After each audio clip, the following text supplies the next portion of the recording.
Welcome, dear viewers, in English news from Djibouti channels. We're gonna start it with the headlines of our news. Delegation conducted by the Prime Minister in Dakhil, formation of consultations and evaluation. On international scene, Russia arms Syria of anti-aerial defense system.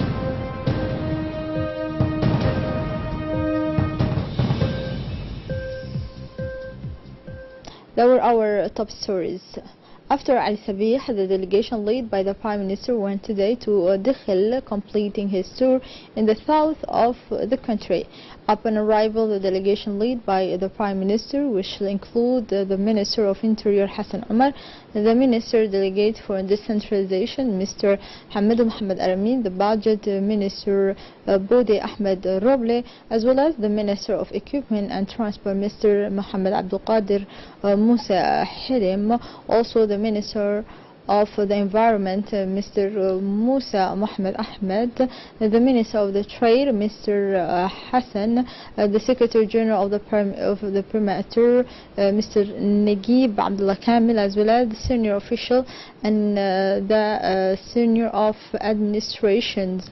Welcomed by the Prefect of the region of Dakhil, Mohammed Sheikh Hassan, the Chairman of the Regional Council, Abdurrahman Yunis, and the official of the region, and many notables and customary chiefs from localities of the region.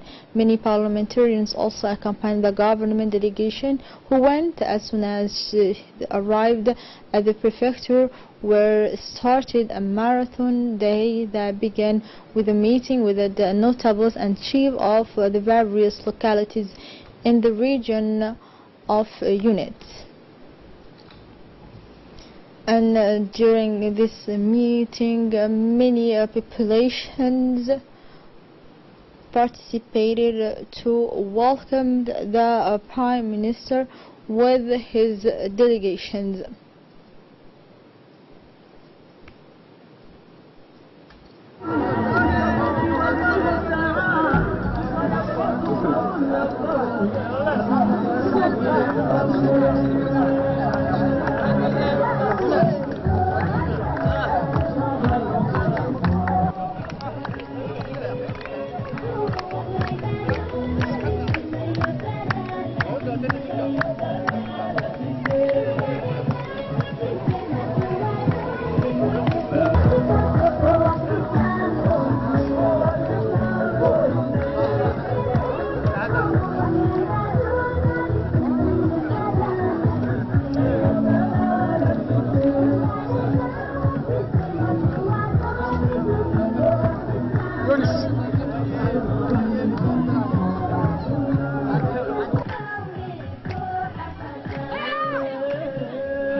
And during this meeting, the Prime Minister emphasized the importance of this visit to Dakhil region. And during this meeting with the notable of the region, which is part of the periodic consultations of the government with the people of the different region of the country, the notable review with the members of the government all the issues affecting the daily lives of the people.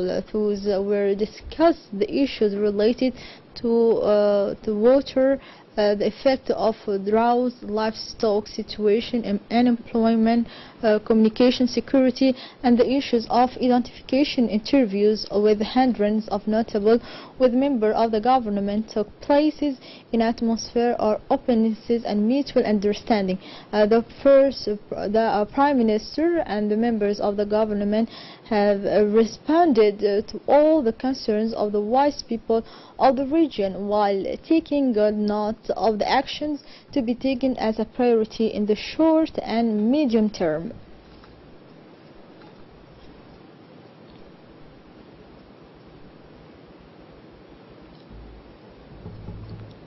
The different delegation led take part in the meeting to respond all the questions concern the different issues that discussed the populations of Dikhil region. The different ministers stressed the importance of this visit in interior region to discuss the issue related the water and effect of drought and livestock situation and employment.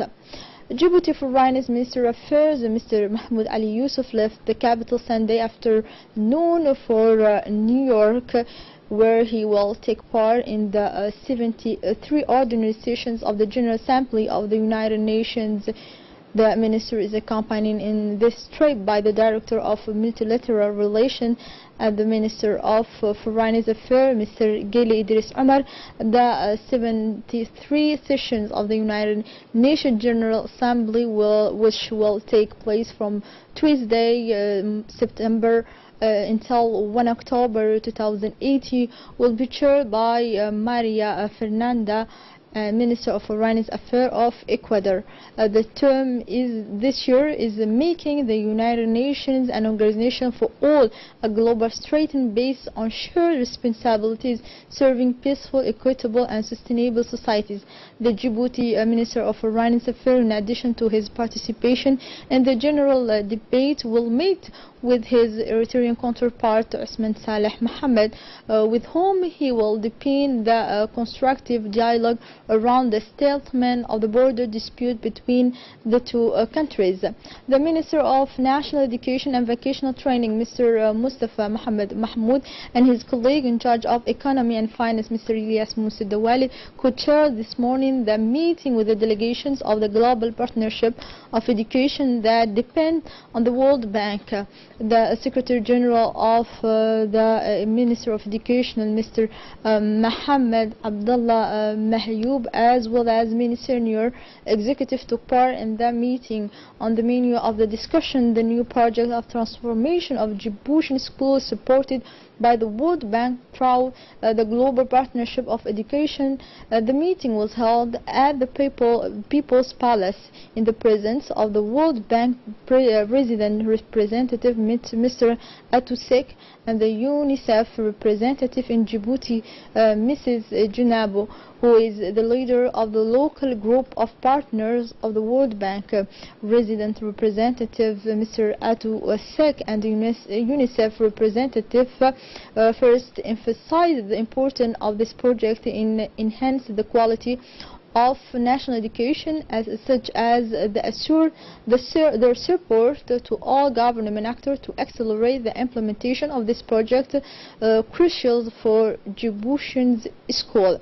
The Minister of Energy in charge of Natural Resources, Mr. Younis Ali Gedi, the head of a delegation composed of the General Advisor of this Minister, Mr. Mir Mohammed, the Deputy Director, Mr.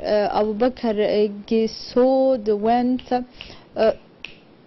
after he meeting delegations of delegations of China. He went to Nairobi to take part in a high-level workshop on the energy prospect of the countries of East Africa. Upon his arrival in the Kenyan capital, the minister and his delegation were welcomed by their counterpart of this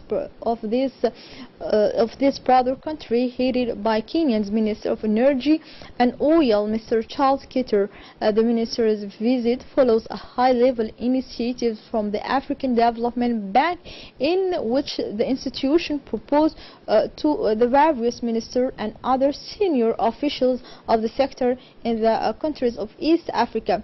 Concerned a comprehensive analysis of the sector diagnostic report put in place by the latter to those strengthen its strategy of support for the interconnections of the country of East African region.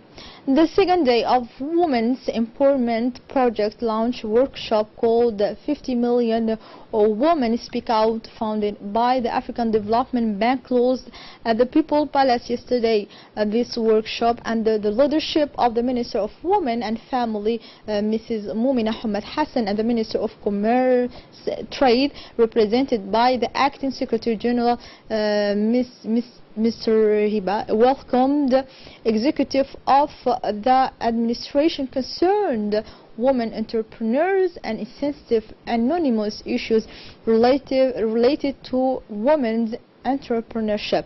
The objective of this training workshop, which marks the start of the project 50 million women speak out in Djibouti, is to familiarize the members of the country team dedicated to its implementation with the tools of work within the framework of the operationalizations of this initiative at the national level. This include expert and gender focal pointing from ministers involved in women issues, entrepreneurship, trade, youth investment, finance, and national network specializing in empowerment of the women in Djibouti.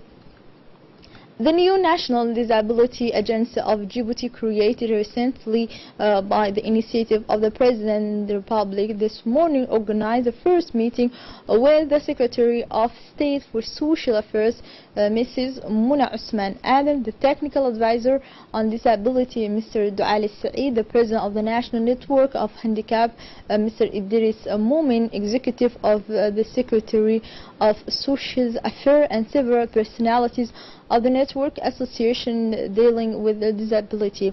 Placed under the sign of the exchange and discussion, this meeting allowed on the one hand to inform to the sensitives on the extension on the new institution and its prerogatives, on the other hand to insist its commitment on the fight it will lead alongside the ministerial department responsible for social action. The main text of the National Agency for Persons with Disabilities should be to coordinate and unify national, multiform and international action, raise awareness of respect for the fundamental rights of persons with disabilities, and promote quality of opportunity, ensure the guarantee of social rights in collaboration with the ministries concerned by the field of disability. On the sideline of the conference of the Free Zone Organizations of Africa held in Abidjan from 20 to 22 September 2018, the President of the Poor and Free Zone Authority of Djibouti, Abu Bakr Omar Haddi, had talks with several African personalities. On September, he met with the three leaders of the African Development Bank. Their discussions focused on financing a national highway. He also contacted the Nigerian Minister of Planning. During this cordial interview, the two men discussed exchange around the planning of free zone activity in Djibouti.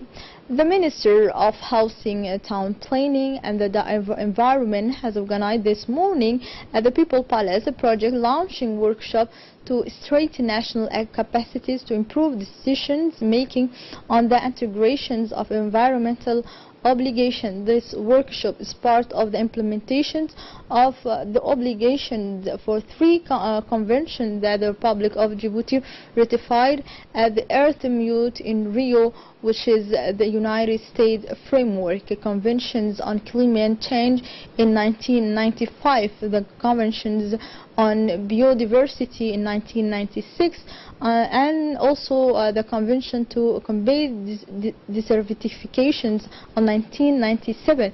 The purpose of this project is to build national capacity to integrate the obligation of these three Rio Conventions into national and local planning and to maintain global environmental outcomes.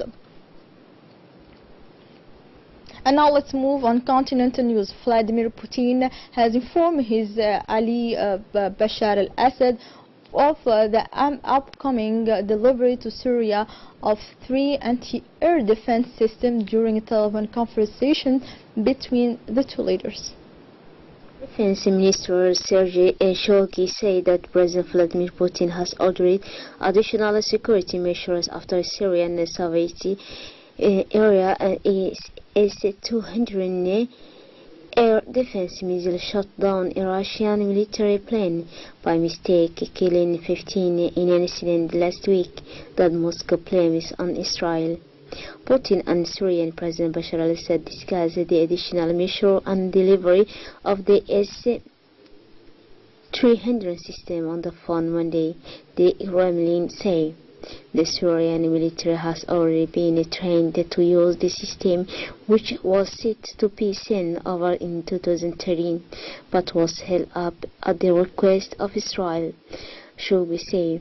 The Russian military has said that Israel's Air Force informed its commander in Syria via the established de-confliction hotline, but only 1 minute before the airstrikes, and gave the wrong target location. Because of this, Moscow claims that the Russian Air Force could not keep its plane safe. Here we arrive at the end of this news edition. Thank you to follow us. Have a good night.